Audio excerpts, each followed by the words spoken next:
everybody, Sasha here with the Freebirth, and our Free to Fly conference continues. I am super excited because we have a recurring guest, one that I had way too much fun with the other day. So Emi Kirschener's here, and today our topic's a little bit different, but one that's super, super important to those of us who have gone through domestic violence. One that I had way too much fun with the other day. There we go. And apparently we've got some live feedback. All right. But nonetheless, I'm going to turn this over to Emi. She's going to tell you all about self-care and something that you may have forgotten to put on your to-do list today. Right. Yes. Thank you so much for having me back again. And I had so much fun with French Fries to Foodies. And for those of you who weren't able to tune in, I presume it's on the website. So go check that out if you have kids that aren't eating healthy or super picky eaters, because I shared a ton of content about how to end that struggle and that battle, because it's so personal and close to me.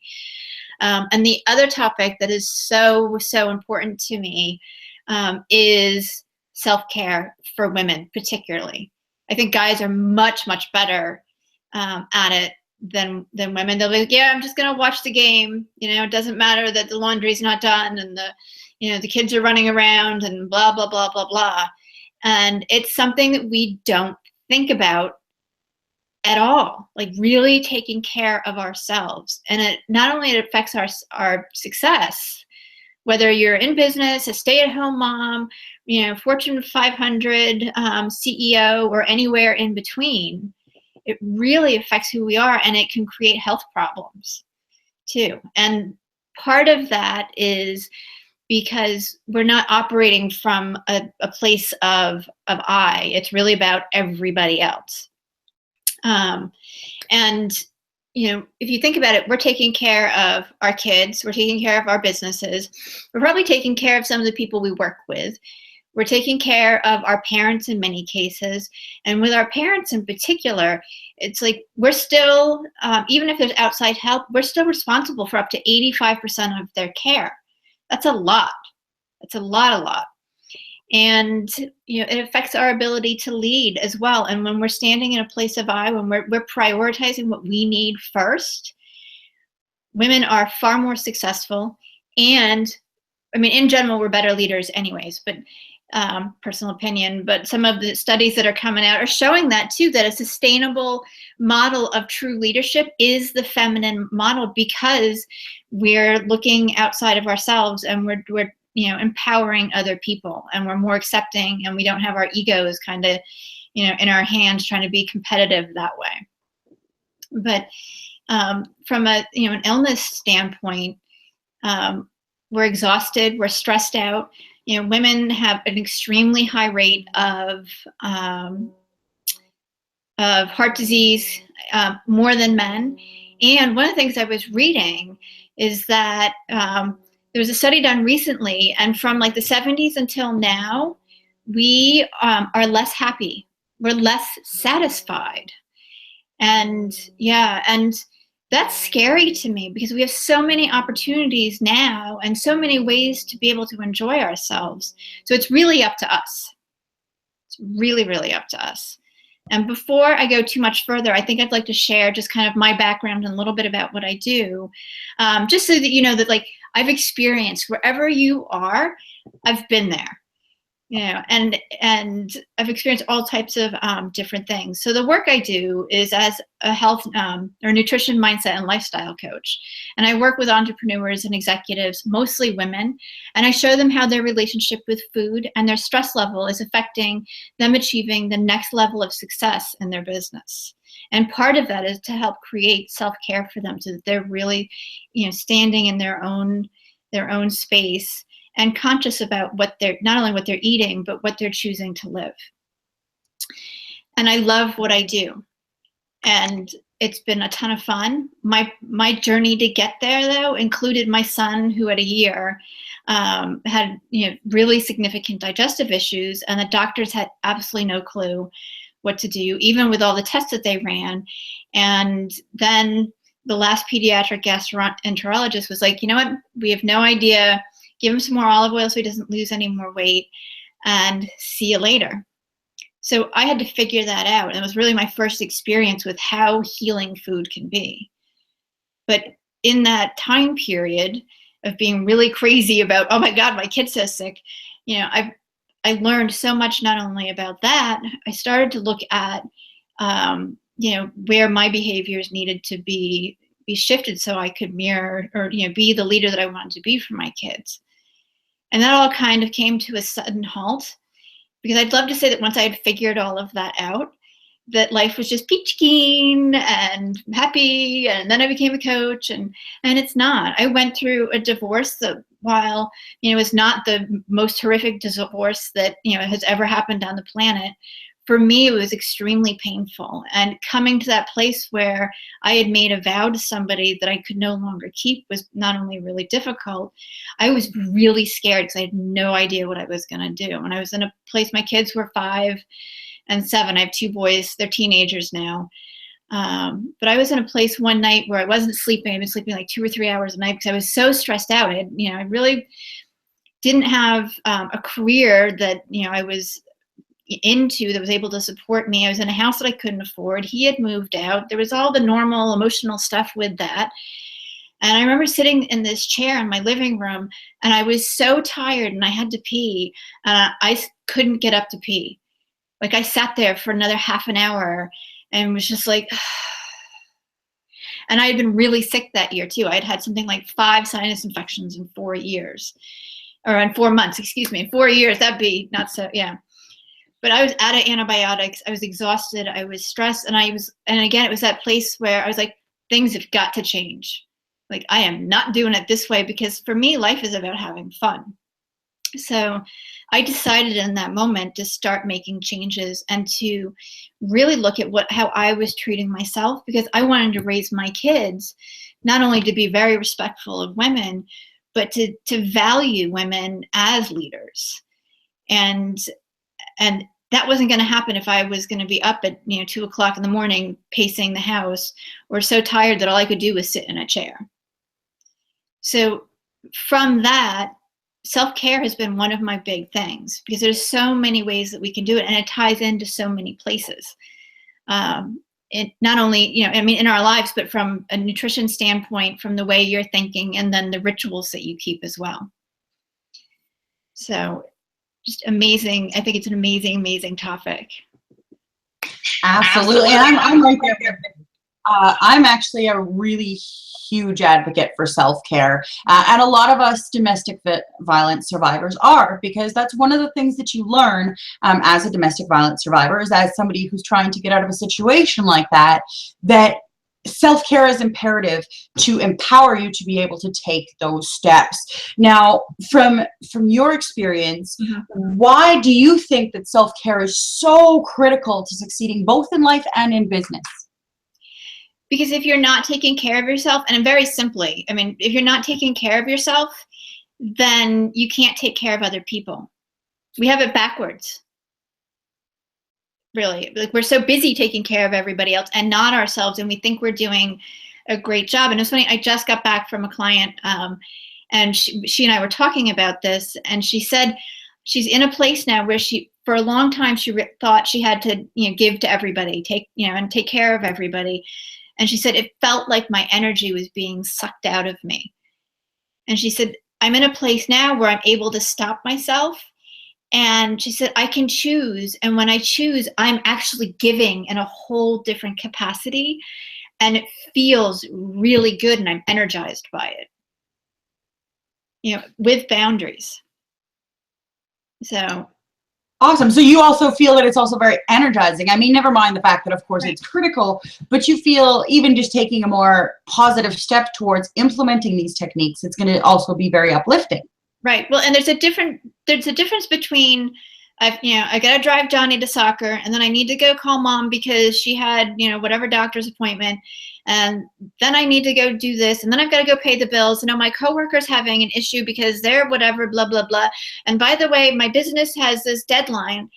Like, it's just the to-do list. It's that running list. You're not actually consciously choosing any of it. You're just getting it done. And while there's places for that, there's no boundaries. Like, maybe mom can wait till the next day, right? Or maybe somebody else can take, somebody to to soccer practice. So what I urge my clients and when I'm speaking with people to think about is to redefine self-care, because if you look it up in the dictionary, self-care is defined as just care of self, something that you're not going to see the doctor for, and I want to give that a totally different definition. So for me, it's about creating sustainable routines that bring forth the optimal health, nourishment in both your body and your mind that result in joy. And that is specific to each person. Like if we really sat down and did, like a little activity, and for those of you who are watching, get out a piece of paper and do that. Like write a couple of things down. What does self-care mean for you? Because it's really more than just like, I'm going to get a massage once a week, which I encourage everybody to do. Yeah, let's break into that maybe a little bit more here. This is a good segue. I mean, we know that self-care isn't just getting a massage once a week. I mean, I'd love if I could. But what does self-care really look like? What can people do to implement self-care for themselves right now? Right. So I think there's a number of different things, okay? Some of it is developing some consciousness, right? And it's thinking about what it is that you want. What is going to give you, great nourishment? What's going to give you joy? Body, mind, spirit, what's going to give you the energy? And then create some boundaries around that so that those times are unique and special to you. And they do not need to be, hour-long pieces. And what that looks like will be different for everybody. So it could be a gratitude practice. It could be taking a bubble bath. It could be reading quietly. It could be going for a walk. It could be, reading the Bible. It could be journaling. It could be anything. Like those are just the things I hear a lot of people talk about. It could be, going to a yoga class. So, but think about what it is that's going to uplift you and help energize you. All right. Now, further to that point, how can a woman really help prioritize themselves? Now, what I'm kind of gearing at here is a lot of women, and I will admit, I have done this. I will put it on my schedule. Okay, for the next 30 minutes, you've got to go take a nice walk and enjoy the fresh air and, really ground yourself. And then I go and walk, and for 30 minutes, I'm doing work in my head, or I'm figuring things out, or I'm emailing people, and I've just completely defeated the purpose. Right. Right. And I think sometimes that's a good thing, because you get stuck in your head about whatever, and then whatever project it is that you're working on, or, whatever the thing is it's important. So I guess there's two pieces of that. Allow that to be what it is, and also make it a practice, a ritual, so that if you're doing that regularly, then it'll stop.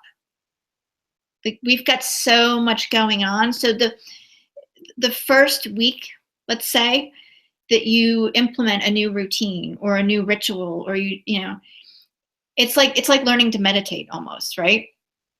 The first couple times, or the first many times you do it, your head's not all quiet, right?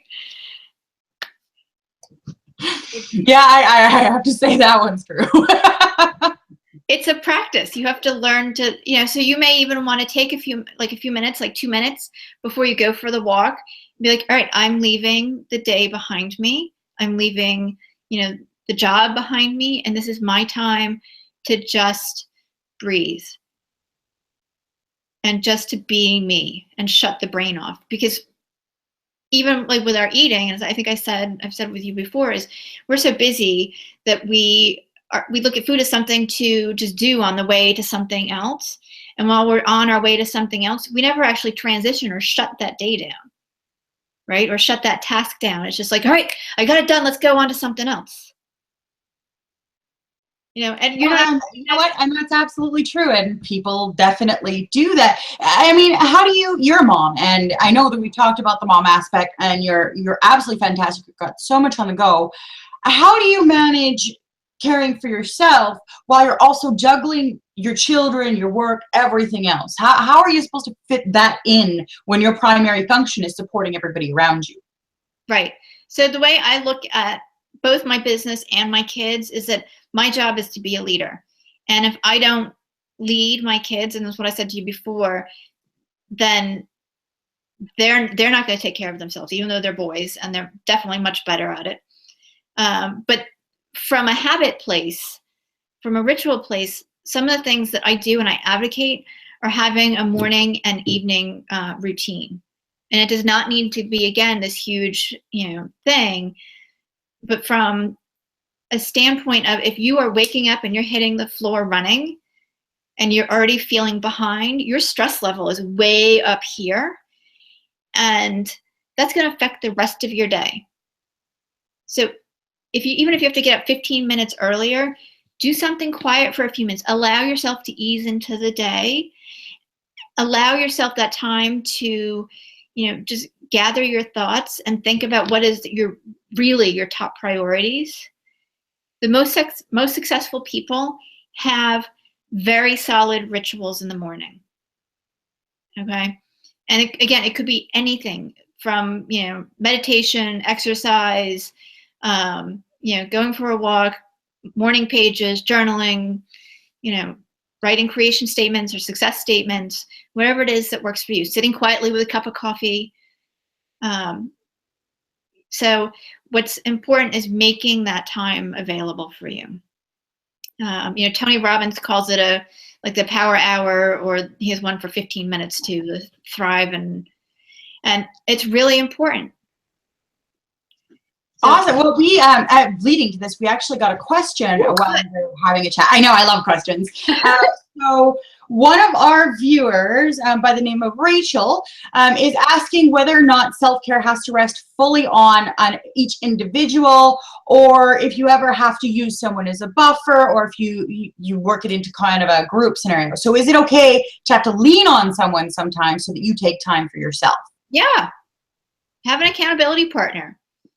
Track it. And or like if you're going to an exercise class and that's part of your self-care, that's a whole support group right there.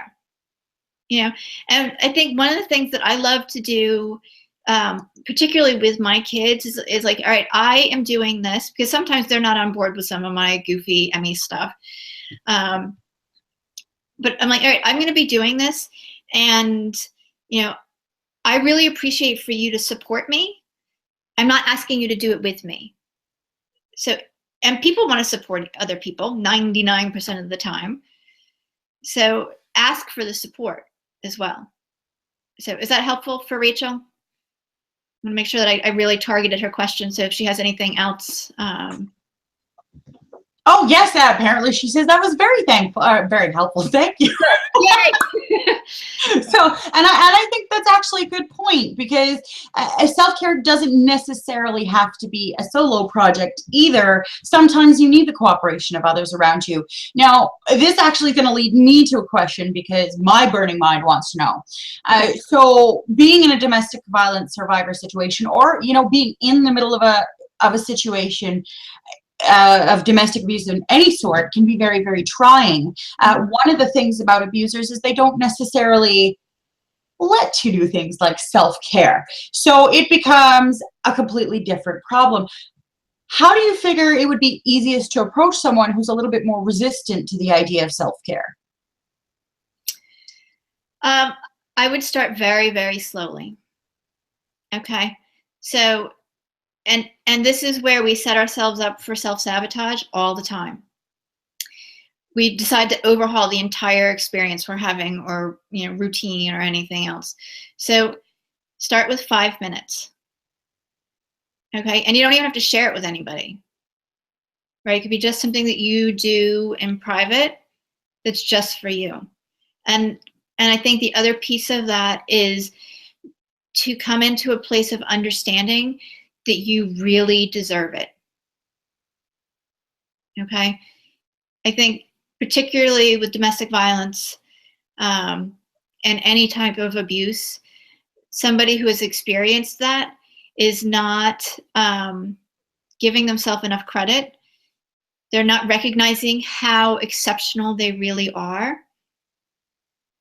And while that may feel uncomfortable for some of you who are watching, I want you to know you are exceptional. Each one of us came to this planet being exceptional. I really do think that that is absolutely fantastic feedback. And I think it's something that a lot of us need to hear a little bit more often. I'm so tempted to quote Doctor Who because, you know, that's the kind of nerd I am. But really, it just comes down to you definitely do have to take the time for yourself, and you are worth it. But worth and self-worth is definitely something that a lot of survivors struggle with. Now, how would you say we would make it a way of life? So, I mean, I could start with 5 minutes a day. With any luck, I'll remember to keep doing that. But how do you really embody it into your way of life? Right. So I think there's two pieces here. One, as I said, is what I call bookend your routine. So we started with the morning routine. Do something in the evening too. And the reason why I'm asking you to do this and why I think it's so important is that, like all of the rest of our day, we're active, and then we get in bed. And, you know, we're on our phones or iPads or watching TV, and all of that stuff keeps you very active, your brain active, even if you're not doing anything. And we don't get the signals that it's actually time to go to sleep. So it's either harder for us to go to sleep, or we tend to wake up a lot. And sleep is crucial. So I actually prioritize my day around how much sleep I'm getting and when I'm going to bed. Yeah. Would you say that this also affects emotional eating? And I bring that up to tie into your previous conversation as well that we had from our webinar just the other day. When you're not using appropriate self-care, is overeating or emotional eating one of those things that can be affected as well? Big time. Big time. So, like, I refer to it as being disconnected. Like, your head's not, you know, attached to the rest of your body.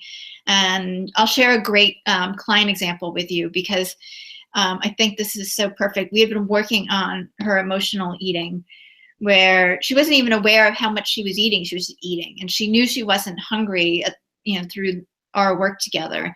And she had kind of thought she had kicked it in the butt because she was making really great choices, right? And she gets on the phone with me and she's like, I cannot believe what I did. And I'm like, it's okay. You know, she's beating herself up and everything. So we go through the whole experience she had. The Sunday afternoon, she was working on a presentation for a client. Which was Monday morning. It wasn't going well. She was stuck, you know, and she was getting really stressed out with that. Why isn't this working? Oh my God, I'm running all this time. It's been hours. It should have taken me 15 minutes, blah, you know, the litany, right? And she's like, I got up, and she's like, I would get up from the couch where I was working. I had, you know, my computer on the coffee table. And she's like, I would get up and go into the kitchen, and then I would get a cookie, and then I would come back and I would sit down and I would try to work some more, and then I would get up and get a cookie and come back. And she's like, I ate the whole freaking box of cookies. She's like, I don't even really like cookies. The whole box. Yeah. Right? And here's this woman who has been so aware of all of her choices and loving it. And we talked about it, and she's like, I didn't realize until after how, like, I was emotionally eating right there because she was stressed. So what I said to her is, I'm like, what else could you be doing? Because we emotionally eat for two reasons. One, and in her case, was because she wasn't satisfied. And two, because there's physiological reasons. There's connections. Sometimes if you don't have enough minerals and you crave salt, et cetera, et cetera. That's a whole nother show. But look at where you're not feeling satisfied, and what is it that's going to make you feel satisfied or give you satisfaction. So in her case, we had already talked about, she loves to go to walk to grind out those problems. It helps her kind of clear the air, and going and doing something else is a great strategy instead of just sitting there and being frustrated.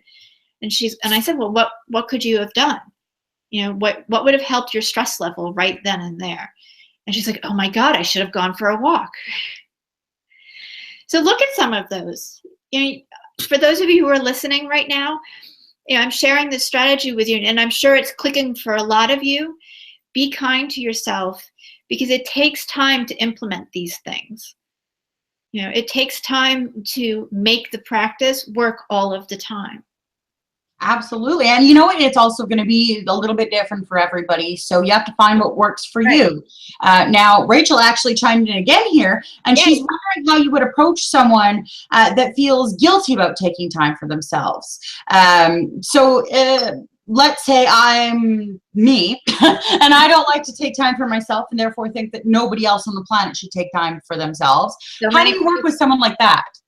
I start again. I mean, I feel like I'm being repetitive, but I start very slowly.